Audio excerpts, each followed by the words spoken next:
Hay países, culturas milenarias, como es el caso de la India, de Egipto, que a pesar de ese raigambre histórico, a pesar de siglos, no tienen el desarrollo económico que otros países, que otras culturas relativamente nuevas. Es el caso en Europa de Alemania o el caso en América de Canadá. ¿Por qué razón desde el punto de vista económico algunos países se desarrollan, progresan y otros se quedan atrasados? Hay quienes dicen que es cuestión de recursos naturales, de la posición geográfica, de cuestiones raciales, religiosas. No, ninguna de estas situaciones es corroborada por la historia. Tenemos el caso de Japón y México, en donde Japón, una pequeña isla, no tiene casi recursos naturales para industrializarse. Sin embargo, tiene un alto grado de industrialización, mucho mayor que México, país donde contamos con la mayoría de los recursos naturales para lograr una industrialización. ¿Por qué? Alguien diría, por la raza, porque los japoneses son una raza muy disciplinada, tienen un espíritu samurái. No, esto es falso. A finales del siglo pasado llegó la primera migración de japoneses a México. Y no vinieron a enseñarnos tecnología, sino vinieron a cosechar el café en el estado de Chiapas o a poner los durmientes para las vías de ferrocarril. Esto quiere decir que nosotros teníamos un nivel de vida mayor al de los japoneses. Entonces no es la raza. La causa, y que esta es una de las principales enseñanzas del siglo XX, es que lo determinante para que un país progrese es el sistema económico, el sistema político, el orden jurídico.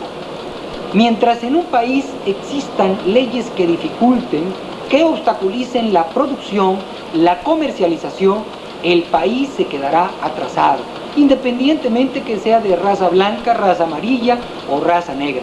Si en un país, en una sociedad, existen leyes que facilitan, que incentivan la producción, ese país progresará.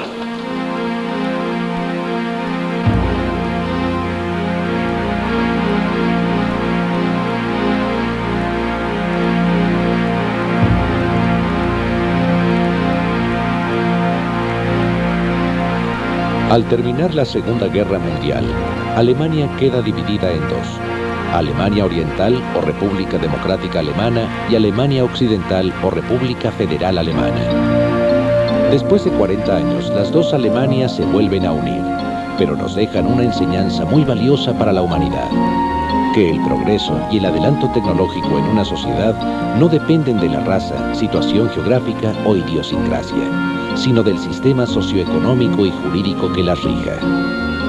Las Alemanias nos brindan un ejemplo claro de la aplicación de los dos sistemas a una misma raza y cultura. La Alemania socialista estuvo sometida por 40 años a un sistema de planificación central, donde el gobierno era el rector de la economía y dueño de los principales medios de producción. La Alemania capitalista aplica un sistema social de mercado o libre empresa basado en el respeto a la propiedad privada, la libre competencia y las libertades económicas y políticas de los ciudadanos. En 1953, ambas Alemanias parten de un Producto Interno Bruto por habitante de aproximadamente $771. En 1990, el Producto Interno Bruto de Alemania Oriental o socialista es 160% menor al de Alemania Occidental o capitalista. En menos de 40 años, Alemania Occidental soluciona su problema de urbanización luego de ser un país prácticamente destruido, mientras que Alemania Oriental no puede en esos 40 años acabar de recoger los escombros de la Segunda Guerra Mundial. Después de 40 años, economía de mercado, Alemania Occidental tiene la industria automotriz más avanzada del mundo, a diferencia de Alemania Oriental, donde la mayor parte de los automóviles que circulaban hasta 1990 mantenían la misma tecnología de tiempos de la guerra. La Alemania Oriental, la socialista, terminó su ciclo como país independiente en 1990, con un nivel de vida parecido al de los países subdesarrollados, sin hacer ninguna aportación tecnológica importante en los últimos 40 años. Sin embargo, Alemania Occidental, después de haber quedado destrozada al terminar la Segunda Guerra Mundial, se convirtió en una de las economías más sólidas del mundo.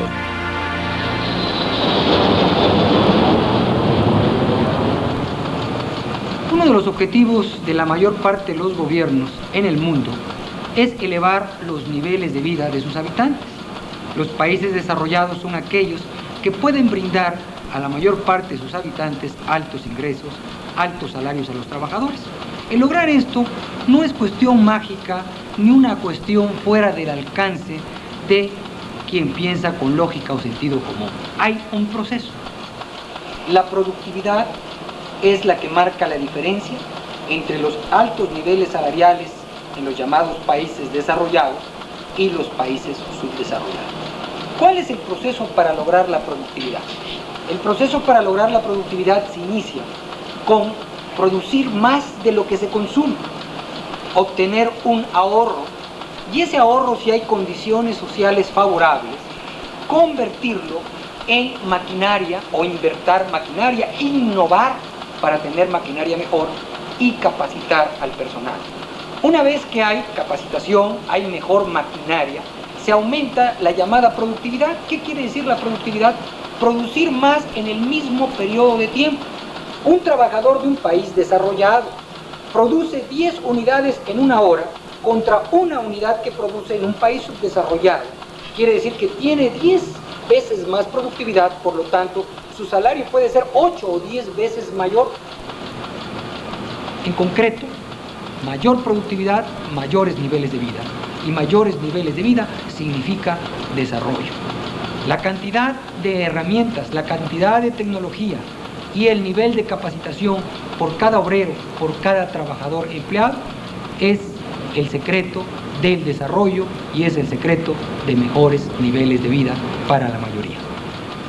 Uno de los principales problemas que enfrentan y seguirán enfrentando los gobernantes mexicanos, al igual que muchos otros del mundo, es la creación de empleos y el aumento de los ingresos para los trabajadores.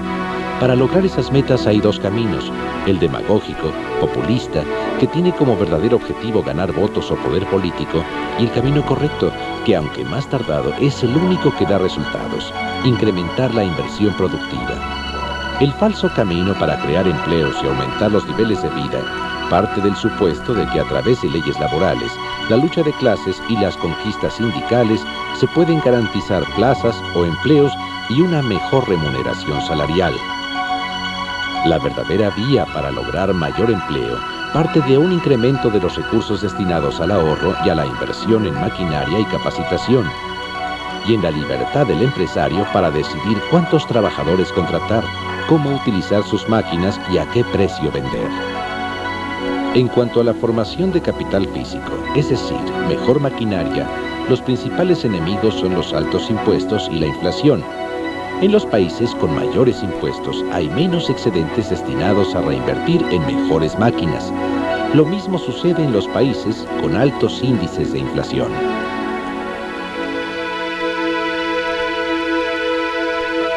La productividad por trabajador agropecuario en México es 25 veces menor que la de los trabajadores agropecuarios de Estados Unidos y Canadá. Sin embargo, hay una explicación. En Canadá hay 80 tractores por cada 50 trabajadores. En Estados Unidos hay 75 tractores por cada 50 trabajadores. En México hay un tractor por cada 50 trabajadores del campo.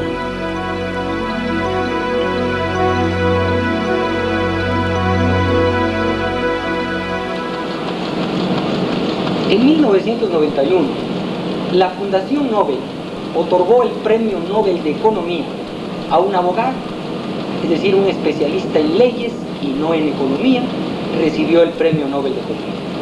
¿Cuál fue la aportación de Ronald Coase en 1991 para que recibiera ese premio? La aportación de Coase fue que las leyes son un factor determinante en el progreso económico. Malas leyes obstaculizan el progreso económico. Buenas leyes incentivan el progreso económico. Por ejemplo, el caso de Holanda en el siglo XVI fue el primer país en el mundo occidental que rompió el llamado ciclo malthusiano. Durante mucho tiempo la población aumentaba, llegaba el momento en que no había suficiente alimentación, empezaban a morirse, bajaba la población, otra vez había mejora, en el momento en que había mejora crecía la población, llegaba hambrunas y bajaba la población. Esto se le llamó el ciclo malthusiano. En Holanda, por primera vez, los gobernantes garantizan los derechos de propiedad y existen legislaciones que facilitan el comercio. Esto que parece muy lógico, muy sencillo y de sentido común, es la causa del progreso en el mundo occidental. ¿Por qué en muchos países latinoamericanos se han quedado atrasados? Porque no ha habido leyes, no ha habido sistemas económicos y políticos que garanticen el derecho de propiedad.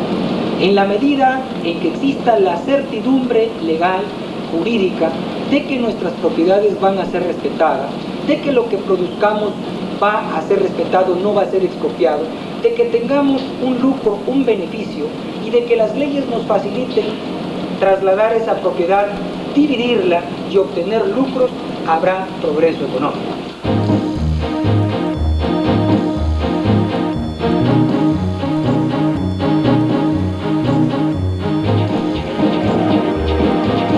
Dice el economista Henri Lefebvre, los ingleses fueron históricamente los primeros en descubrir el concepto de propiedad intelectual.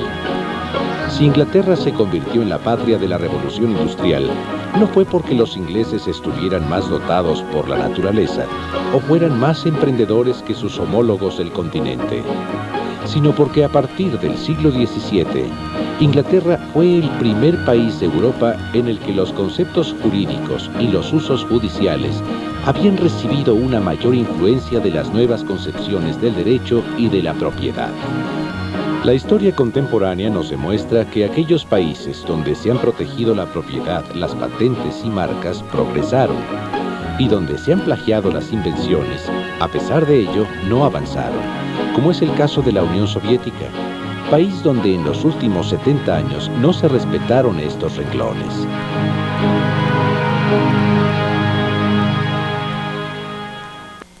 Una de las causas por la que se abolió la esclavitud en los Estados Unidos, y es poco conocida, es que al comparar el trabajo esclavo en el sur de ese país con el trabajo libre del norte, resultaba poco productivo tener esclavos. En otras palabras, el hombre libre era más productivo que el esclavo. Igualmente, el llamado Commonwealth nace debido a que Inglaterra se da cuenta que la relación de coloniaje no era tanto negocio como el establecer una relación basada en el comercio libre con sus antiguas colonias. Desgraciadamente hay muchos filósofos, muchos economistas políticos que no discuten la conveniencia de la libertad religiosa, de la libertad política, pero ponen en entredicho la libertad económica. Y entendemos como libertad económica no la ausencia de leyes, no la ausencia de gobierno, sino un gobierno que garantice a los ciudadanos el que cada quien decida qué producir, cómo producir y para quién producir. Este tipo de asociación, este tipo de sociedad se le llama cooperación social. Está basada en la libertad. Pero cuando un patrón, un gremio o un gobierno decide por los ciudadanos en qué trabajar, en ese momento hay retroceso o estancamiento. El siglo XX nos muestra, nos enseña que la libertad es negocio, que la libertad significa progreso. Adam Smith dice, la experiencia de todos los siglos y naciones demuestra, según creo, que una obra hecha por esclavos es más cara que otra alguna, aunque al parecer solo cuesta el mantenimiento de ellos. Un hombre que no es capaz de adquirir propiedad o dominio no puede tener otro interés que comer lo más que pueda y trabajar lo menos que le sea posible. Al observar el índice de productividad bajo la mano de obra esclavizada, notamos que ésta progresa aparentemente, pero en realidad produce el efecto contrario. Por eso la libertad es negocio. Uno de los problemas cuando hablamos de los sistemas económicos es el semántico, la cuestión de nombres. Se habla de comunismo, de socialismo, de capitalismo, de neoliberalismo, de neosocialismo, de corporativismo, en tal forma que ya no sabemos qué realidad consignamos con cada uno de esos nombres. Es por ello que tenemos que dejar claro cuáles son los fundamentos de cada sistema. La principal característica de cada uno de estos sistemas es el mercado por un lado o la planificación central. Atrás del mercado tenemos un personalismo. La persona humana es el principio y fin del sistema económico.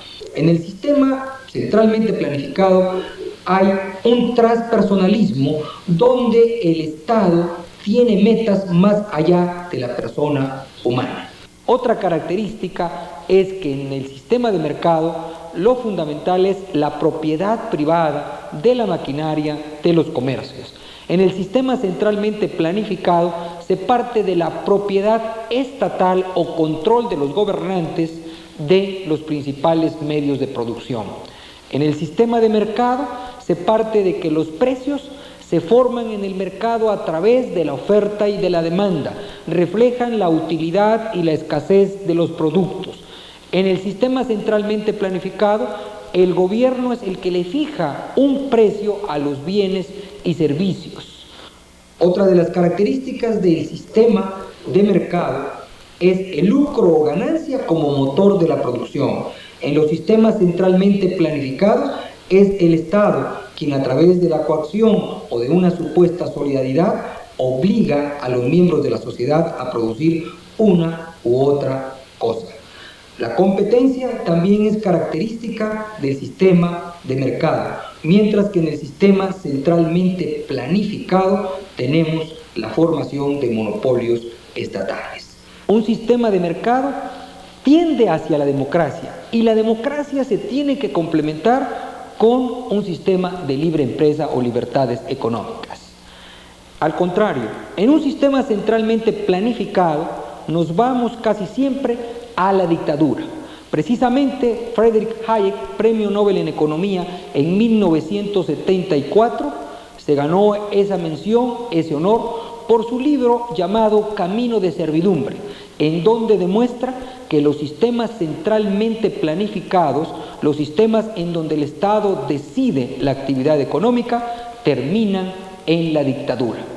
El sistema económico que proponemos para que México y los demás países iberoamericanos superen el subdesarrollo y las crisis económicas parte de los mismos planteamientos que hicieron posible el llamado milagro alemán y el milagro japonés de la posguerra.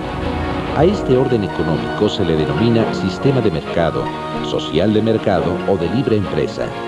El sistema de mercado ha funcionado tanto en Oriente como en Occidente, ya que está basado en la naturaleza social del ser humano. La función del Estado en el ámbito económico bajo ese sistema es garantizar un ambiente de competencia basado en la propiedad privada y en el libre y voluntario intercambio de bienes y servicios de los ciudadanos. Para garantizar ese ambiente, el Estado debe intervenir mediante la creación de un sistema jurídico que no obstaculice el funcionamiento de los mecanismos de mercado. No un gobierno, llámese socialista, comunista, nacionalista, nacionalsocialista, revolucionario o fascista, que en nombre del bienestar colectivo limite la libertad y la propiedad de cada uno de los ciudadanos, con el objetivo ideal de alcanzar el progreso de las mayorías o los marginados, cuando en realidad solo planifica nuestras vidas y se apodera de nuestras propiedades para beneficio de la clase gobernante, tal como sucedió en los social totalitarismos. Durante mucho tiempo la discusión sobre la eficiencia de los sistemas económicos se mantuvo a un nivel abstracto, a un nivel de ideas. La década de los 90 nos presenta ejemplos, fenómenos que nos permiten apuntalar con hechos comprobados, claramente identificables, cuál de estos sistemas es más eficiente. Hechos tan importantes como la caída del muro de Berlín, como la renuncia por los mismos gobiernos de la ex-URSS y de los países de Europa del Este al socialismo, nos llevan a fundamentar histórica y claramente la ineficiencia de un sistema económico que durante muchos años se vio como una alternativa social para la humanidad. Hay otros ejemplos interesantes, como el caso de las dos Chinas. Una China bajo un sistema centralmente planificado, la llamada República Popular China, que es la China socialista, en relación a la China nacionalista o Taiwán. Si vemos los niveles de vida, vemos las diferencias tremendas, como la llamada China nacionalista o Taiwán tiene mucho más altos niveles de vida que la China socialista. Lo mismo podemos comprobar cuando hacemos una comparación entre las dos Coreas. Corea del Norte bajo un sistema centralmente planificado y Corea del Sur bajo un sistema de mercado. Esta última con niveles de vida muy superiores a los de Corea del Norte. Si nosotros analizamos en qué sistemas es donde se producen más alimentos, en donde no tan solo se produce para esa población, sino que se exporta, vemos que es en los sistemas de mercado, mientras que en los sistemas centralmente planificados generalmente son importadores de alimentos. Todos estos datos nos llevan a la conclusión que los sistemas más eficientes son los llamados sistemas de mercado o libre empresa, y que los sistemas centralmente planificados son sistemas en donde se ha politizado la vida económica y se ha dejado la eficiencia económica a un segundo término, y que con la excusa de repartir, de la igualdad social, de ayudar a los pobres, lo único que se ha cosechado es miseria. Al terminar la Segunda Guerra Mundial, el nivel de vida en Japón era muy parecido al de la India, la cual acababa de proclamar su independencia. La India pasa de un sistema feudal y colonialista a un sistema económico de planificación central llamado socialismo fabiano. Japón, al contrario, pone en práctica un sistema de mercado o libre empresa. Fomenta la competencia y la libertad de emprender de los miembros de la sociedad japonesa con una actitud de ayuda y complementación del Estado a las empresas. Hay quienes piensan que la India se ha quedado atrasada por su sobrepoblación. Sin embargo, la sobrepoblación es mayor en Japón en un 33%. A pesar de que Japón cuenta con menos recursos naturales y mayor densidad de población que la India, alcanzó en los últimos 45 años un producto por habitante 75 veces mayor al de la India.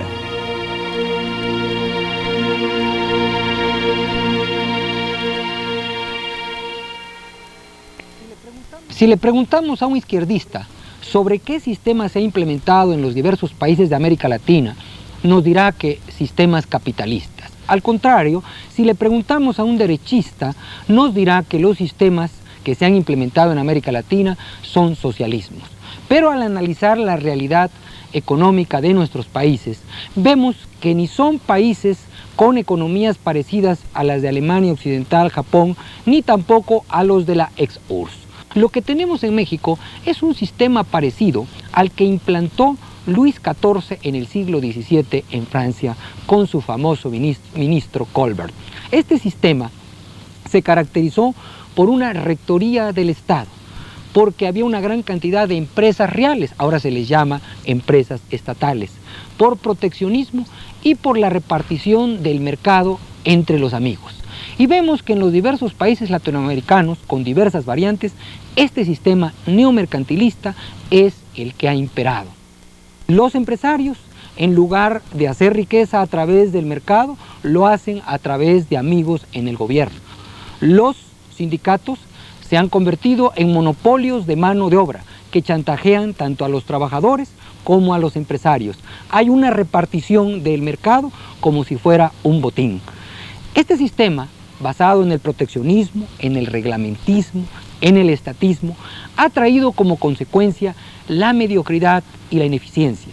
En tal forma que muchos latinoamericanos piensan que la corrupción y la ineficiencia es parte de su idiosincrasia. No, esto es resultado lógico de un sistema neomercantilista que al proteger empresarios los hace que sean mediocres, al proteger a obreros también los hace que sean mediocres y genera una gran cantidad de reglamentaciones que aumentan innecesariamente los costos de las empresas. El estatismo, el proteccionismo y el reglamentismo nos llevan a la corrupción y la ineficiencia. Características de los monopolios estatales sindicales y empresariales. Estas son las bases del neomercantilismo. En economía no hay nada fortuito ni que no tenga explicación. El que en algunos países se produzcan artículos de alta calidad y a bajo precio no es debido a la idiosincrasia de los trabajadores de ese país ni a cuestiones raciales, sino a políticas económicas perfectamente detectables. Una de las políticas que ha generado que en América Latina se produzcan artículos malos y de baja calidad es el proteccionismo. Con la excusa de crear empleos o mantener un proceso de industrialización, se han protegido a grupos empresariales. Estos grupos empresariales han generado grandes ganancias, pero no mejores productos para la mayoría. Es cierto, hay un abismo entre los países desarrollados y los países subdesarrollados en cuanto a productividad, pero en la medida en que mantengamos a nuestros países cerrados, no aumentaremos nuestra productividad. Tenemos que abrir nuestras economías, la llamada apertura comercial, la cual obviamente tiene sus peligros, pero es un requisito para poder desarrollar a nuestros países. Paradójicamente, muchas de nuestras economías se cerraron con la excusa de desarrollarlas, de protegerlas del deterioro de los términos del intercambio o de protegerlos de los países desarrollados. Pero la realidad nos hace ver que lo único que se logró fue productos de mala calidad y a altos costos. El empresario debe bajar sus costos, lo que implica inversiones, capacitación. Y también es importante que para poder competir, el gobierno baje los llamados costos de transacción o costos de legalización. Estos costos muchas veces sacan a las empresas latinoamericanas de la competencia. Los costos de legalización son todos los impuestos, todos los permisos, todo el tiempo que tiene que dedicar el empresario para cumplir con las leyes. Hernando de Soto y Enrique Gersi en el Perú, en un famoso libro llamado El Otro Sendero, demuestran y concluyen que la falta de espíritu empresarial en muchos de nuestros países no es debido a la idiosincrasia de nuestros empresarios o falta de empuje de los trabajadores, sino a un exceso de reglamentaciones. Ronald Coase, Premio Nobel de Economía, señala que la legislación aumenta o disminuye la rentabilidad de las inversiones a través de los llamados costos de transacción, o sea, los recursos, tiempo y riesgo que representa hacer valer los contratos derivados de la producción, asociación, compra y venta de bienes y servicios. Las empresas se forman y crecen en tanto las leyes les facilitan la producción e intercambio de bienes y servicios, y dejan de crecer cuando las leyes dificultan sus costos de transacción hasta el punto en que ya no es rentable realizar operaciones. Las economías planificadas o socialistas fracasaron en gran parte porque en la medida en que no reconocían la propiedad ni realizaban transacciones a través de los mecanismos de mercado, no podían calcular sus costos. Una prueba palpable de la veracidad de estas tesis es el campo mexicano. En ese sector existía la mayor cantidad de leyes, organismos, planes, subsidios y burocracia para promover el desarrollo. Sin embargo, es el más atrasado de México. Al igual que el proteccionismo generó malos productos a altos costos, también las leyes laborales han generado en América Latina desempleo y baja productividad en los trabajadores. Se ha generalizado la ilusión entre políticos, periodistas y economistas en América Latina de que la legislación laboral es una garantía de altos niveles de vida para los trabajadores, que son necesarios sindicatos fuertes para proteger los derechos de los trabajadores.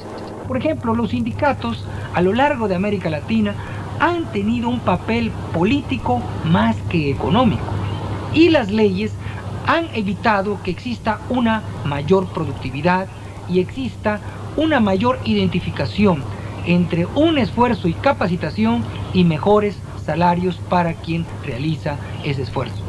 El caso de los ilegales, o sea, los millones de trabajadores latinoamericanos que van ilegalmente a trabajar a los Estados Unidos, nos demuestra que sin protección laboral, es más, al margen de la ley, esos trabajadores, debido a la productividad, debido a la demanda de trabajadores, tienen mayores ingresos que el 90% de los trabajadores en América Latina que están protegidos por leyes y por fuertes sindicatos. Por otro lado, si comparamos las constituciones de los diversos países latinoamericanos con la Constitución de Estados Unidos, aquí también vemos claro el mito de las legislaciones. En América Latina, generalmente las constituciones dedican capítulos enteros a proteger a los trabajadores. En los Estados Unidos no hay un solo capítulo en la Constitución que proteja los derechos de los trabajadores. Esto nos lleva a la conclusión que debemos buscar nuevos caminos para elevar los ingresos de los trabajadores en América Latina. Y los únicos caminos correctos son, por un lado, aumentar la demanda de trabajadores.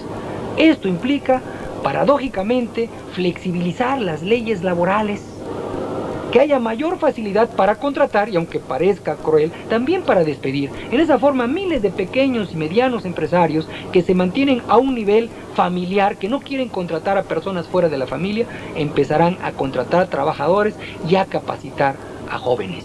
El binomio más demanda de trabajadores, mayor productividad, es la única fuente de aumentos reales permanentes en los salarios y en los niveles de vida de los trabajadores. Si en dos ciudades divididas arbitrariamente por una carretera optaran en una por tratar de elevar los salarios a través de leyes laborales y sindicatos, y en la otra por medio del incremento en la productividad y la flexibilidad de contratación, los resultados serían muy diferentes. Menos empleos y estancamiento en una, y aumentos reales de salarios y más empleos en la otra.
Durante muchos siglos, en diversas civilizaciones, se han idolatrado a los fenómenos naturales, animales y personas.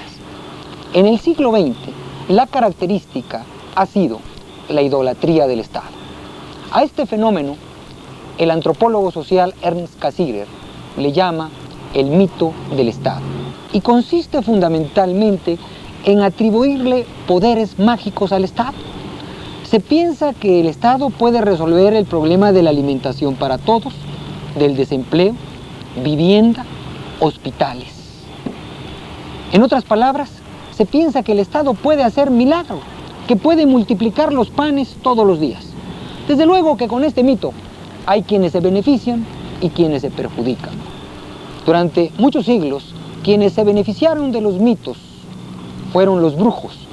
Actualmente son los políticos y los reformadores sociales. Pero también tiene un costo. Paradójicamente, aquellos países que han creído más en el mito del Estado son los más pobres, los más atrasados.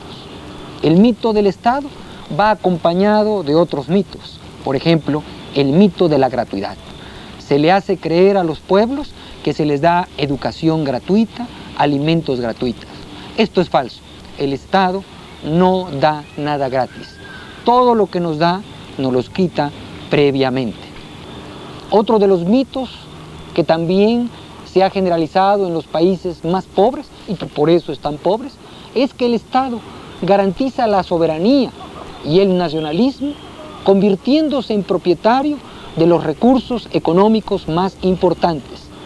Precisamente una de las causas del subdesarrollo de muchos países, y principalmente de los países latinoamericanos, es que el Estado, y concretamente los gobiernos, han manejado en una forma monopólica los principales recursos económicos de esos países. los recursos petroleros, los ferrocarriles, la electricidad, y en la mayoría de los casos los han manejado ineficientemente y con un alto grado de corrupción. Algunos economistas y funcionarios de gobierno afirman que es necesario mantener altos niveles de inversión pública para lograr un mayor crecimiento económico. Dicha afirmación es falsa. Al gobierno, estrictamente hablando, no se le puede catalogar como una fuente originaria de inversión, sino como una institución que debe tomar el ahorro de los particulares para invertirlo en beneficio de la sociedad. Los únicos agentes económicos que pueden realizar una inversión son aquellos que generan ganancias o excedentes, es decir, ahorro para invertir. El gobierno en sí no produce ganancias, sino que en teoría administra el ahorro de los ciudadanos. Sin embargo, es un engaño canalizar este capital hacia las empresas públicas, las que necesariamente disminuyen la inversión en las empresas productivas. La verdadera explicación de la llamada inversión pública es que los planificadores oficiales han partido de la premisa de que ellos saben mejor que los generadores del ahorro y los productores de las ganancias en qué invertirlas o gastarlas. Varios estudios, entre ellos uno del Banco Mundial, demuestran que los países con mayor porcentaje de inversión y gasto público en relación al Producto Interno Bruto son los que tienen menor crecimiento económico. Los países donde el gobierno invierte y gasta menos en relación al PIB son los que han logrado un mayor crecimiento y nivel de vida. Uno de los fenómenos íntimamente relacionados con el mito del Estado es la inflación. La inflación es un fenómeno económico que se ha generalizado en la mayoría de los países en el siglo XX. Tiene dos causas, una causa sociológica y una causa económica. La causa sociológica es el querer que el Estado nos resuelva la mayor parte de nuestros problemas. Y la única fuente que tiene el Estado para darnos recursos son los impuestos. Y cuando esos impuestos no le alcanzan porque su gasto es demasiado, recurre a un impuesto disfrazado. Ese impuesto disfrazado es la emisión de dinero. En otras palabras, como una persona, como una empresa, un gobierno tiene ingresos y egresos. Cuando sus ingresos, que son principalmente derivados de los impuestos, son iguales a los egresos, hablamos de un equilibrio presupuestal. Pero cuando un gobierno gasta por arriba de sus ingresos, cae en el llamado déficit presupuestal, que normalmente llena con la emisión monetaria. Esta emisión monetaria es la que genera el aumento de los precios. ¿Por qué? Porque hay más dinero en circulación. Imaginémonos que en determinado momento sobre una ciudad se avienta dinero. Este dinero no va a resolver el problema de la miseria, pero va a provocar una mayor demanda, va a provocar un aumento de los precios. Obviamente que quienes son los beneficiarios del fenómeno inflacionario son los políticos que manejan y los burócratas que disponen de ese dinero y los grupos sociales a quienes se les da ese dinero. También podemos decir que la inflación, como muchas drogas, tiene algunos efectos aparentemente positivos. Estimula la economía, estimula el crecimiento económico y el empleo. Las drogas a corto plazo estimulan, pero después tienen efectos colaterales graves. Si queremos salir de la droga inflacionaria, de los ciclos inflacionarios, tenemos que poner en práctica dos soluciones. Una económica, y la primera es obligar a los gobiernos a que mantengan un equilibrio presupuestal, a que no gasten por arriba de sus ingresos. Prohibir a los bancos centrales que emitan dinero.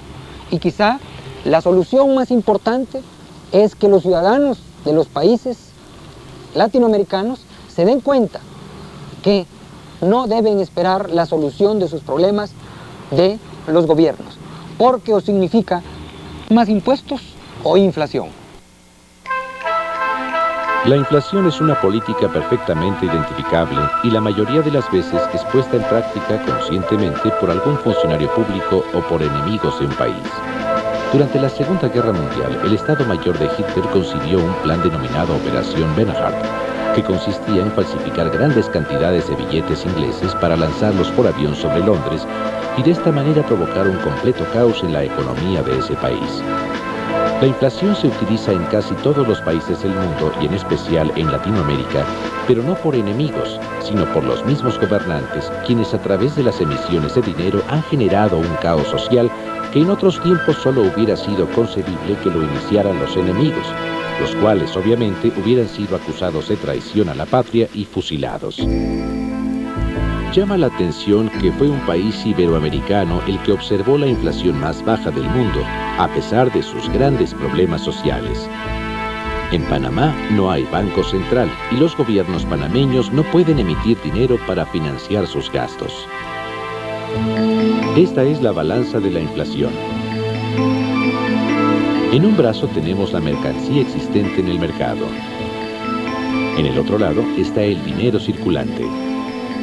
La relación entre la mercancía y el circulante dan como resultado los precios. El exceso de circulante provoca que los precios suban.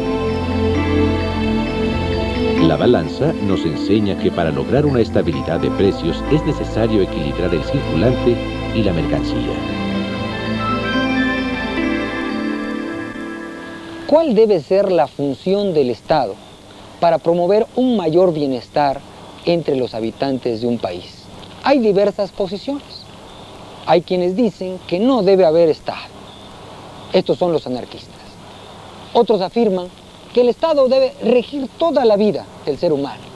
Aquí caemos en el totalitarismo. Desgraciadamente hay confusión en los términos. Por ejemplo, se identifica Estado, gobierno con nación. Y se piensa que ser nacionalista es ser estatista. Se le atribuye al Estado la función nacionalista, al igual que si fuera el rector de nuestras vidas. Paradójicamente, quienes más utilizan el término nacionalismo son los malos gobernantes. Los grandes dictadores de este siglo, como Stalin, como Hitler, utilizaban frecuentemente el término nacionalismo. Y en estos nacionalismos mal entendidos se ha distorsionado la función del Estado. Es por ello que es importante definirla. La función del Estado correctamente entendida debe ser la de garantizar la vida, la propiedad, la libertad de los miembros de una sociedad. Esta es la función en una economía de mercado, de libre empresa, en un sistema democrático. En los totalitarismos, llámense nacionalsocialismo, llámense socialismos, comunismos, fascismos, se le atribuye al Estado la función de regir la vida de todos los habitantes de un país. La función del Estado es parecida a la de un árbitro en un partido de fútbol. Sin árbitro normalmente va a haber problemas. Pero ¿cuál es la función del árbitro? Hacer que se cumplan reglas generales. Pero el árbitro no tiene por qué meter goles, no tiene por qué dirigir los equipos. Y desgraciadamente en muchos países subdesarrollados, el árbitro, el gobierno, hace la función también de juez y de parte. Esto va contra los principios fundamentales del derecho. Un gobierno debe establecer leyes para hacer respetar la propiedad de los ciudadanos, pero no publicar leyes para apropiarse de sus bienes. Un gobierno debe intervenir en la economía para garantizar la libre competencia y las decisiones de los consumidores, pero no para otorgar privilegios a diversos grupos económicos y obligar al consumidor a comprar ciertos artículos y prohibirle adquirir otros. Un gobierno debe intervenir para evitar los monopolios y las prácticas monopólicas, pero no debe utilizar su autoridad para crear monopolios estatales y reservar para el grupo gobernante las prácticas monopólicas. Un gobierno debe intervenir para evitar fraudes de los comerciantes a los consumidores, pero no debe convertirse en comerciante, pues no puede ser juez y parte. Un gobierno debe castigar a quien a través de fraudes, robo o peculado obtiene un lucro indebido, pero no debe apoderarse a través de impuestos progresivos o confiscatorios del fruto del trabajo de aquellos que por sus conocimientos y esfuerzo producen más en una sociedad. Un gobierno debe intervenir para garantizar que cada quien invierta, gaste, compre, venda o trabaje en el lugar que libremente decida sin que cause prejuicios a terceros, pero no debe dirigir y ordenar qué invertir, trabajar y gastar. Un gobierno debe respetar las garantías individuales consignadas en la Constitución sin otorgarse poderes ilimitados para minimizar dichas garantías con la excusa de las garantías sociales. Es necesario un sistema donde el gobierno garantice las condiciones de paz, orden, justicia y libertad. A ese clima social le llamaron los filósofos aristotélico-tomistas bien común.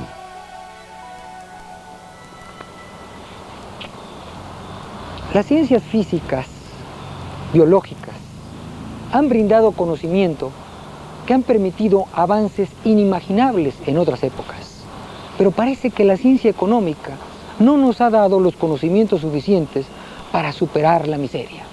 En gran parte de la humanidad se vive en condiciones miserables. ¿Por qué? Desgraciadamente la ciencia económica se ha politizado, se ha dogmatizado. Se habla de izquierda, de derecha, de capitalismo, olvidando que la ciencia económica son principios universalmente válidos. Estos principios nos dicen que no podemos gastar más de lo que tenemos, que no podemos esperar de otros lo que no tienen, y que el ser humano es uno. Una persona humana no es repetible ni es un promedio, ni puede haber soluciones para todos. Se deben crear las condiciones para que cada quien solucione sus problemas, pero no para que el Estado nos solucione nuestros problemas. El papel del Estado, recordemos, es garantizar los derechos fundamentales del ser humano, que son la vida, la propiedad y la libertad, y hacer justicia. Cuando un Estado logre esas finalidades, habrá generación de riqueza y la ciencia económica habrá cumplido su cometido.